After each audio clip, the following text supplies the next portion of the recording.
I'm going to give you some more strategies that will help you prove identities.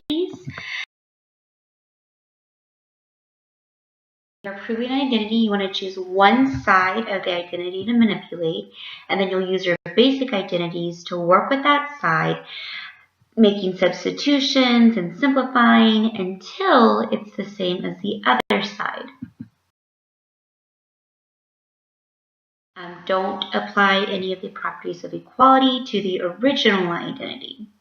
If you do that, you're going to be circular reasoning. So here are some of the algebraic strategies. The first strategy is to identify the more complicated side of the identity and use that side to manipulate. And then once you manipulate it, you can state the reflexive property. And then another algebraic strategy is to simplify using algebra or previous identities.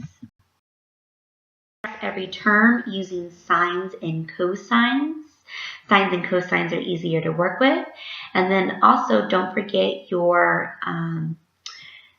Pythagorean identities. So for example, if you ever see 1 minus cosine squared, replace it with sine squared or cosine squared for 1 minus sine squared. So if you see 1 minus sine squared, replace it with cosine squared, and so on. So you want to make sure that you are recognizing those Pythagorean identities and then replacing them with the more simple,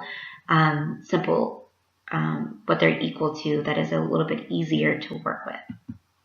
Another algebraic strategy is to multiply using the distributive property or the FOIL method.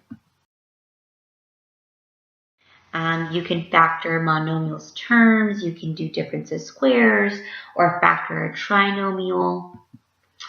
Also, if you have something that you have something equal, so A is equal to B, you can square both sides. If A squared, if A equals B, then A squared has to be equal to B squared.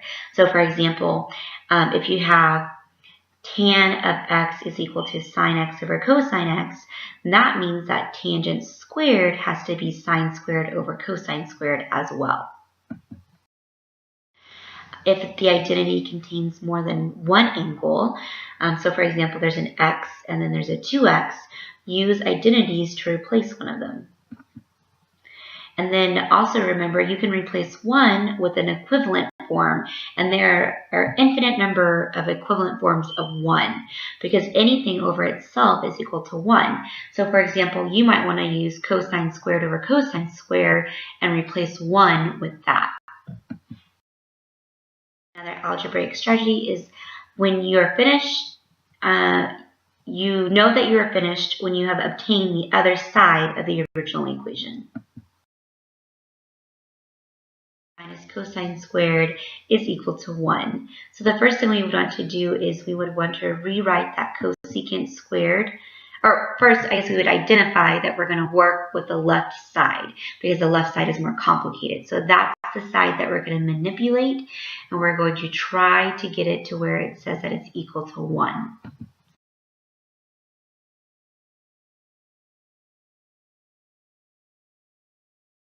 First thing we will do is replace that cosecant squared with 1 over sine squared. So that's using the reciprocal identity.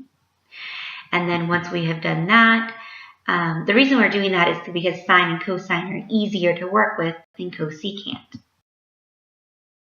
So once we do that, we can replace that 1 minus cosine squared with sine squared. And that's one of our Pythagorean identities, that 1 minus cosine squared is equal to sine squared.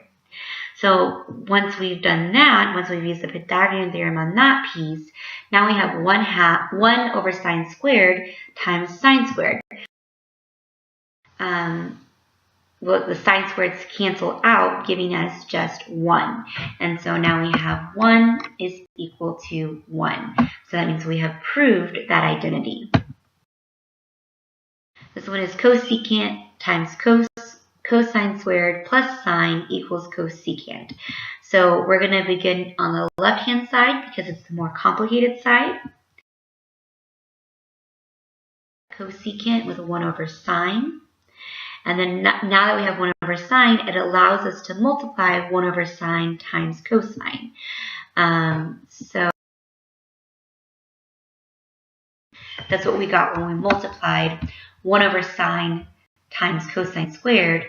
So we got cosine squared over sine. And then we still have this plus sign. Now to add these two things together, we have to have the same common denominator. So this has a denominator of 1. So we'll have to multiply by sine on top and bottom. So we would get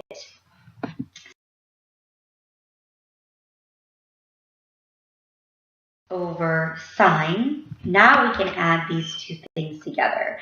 So we'll know that we'll have sine x on the bottom because that's our common denominator, but we'll have cosine squared plus sine squared on top. Cosine squared plus sine squared is one of our Pythagorean identities. It's actually equal to 1. So now we have sine, and using the reciprocal identity, we know that 1 over sine is actually cosecant. And then cosecant is what we had started with. So therefore, we have proven this identity. All right, so those are some examples on how to prove identities. Make sure that the identities in the proofs of the identities in your examples in your textbook, make sure that you look at those too. The more proofs that you look at and the more proofs that you study, the better that you're going to get at doing proofs. So the way that you get better at proofs is you just do them over and over and over again until you feel comfortable using that substitution and rewriting those things and playing around with the manipulation to get what the other side of the equation is saying.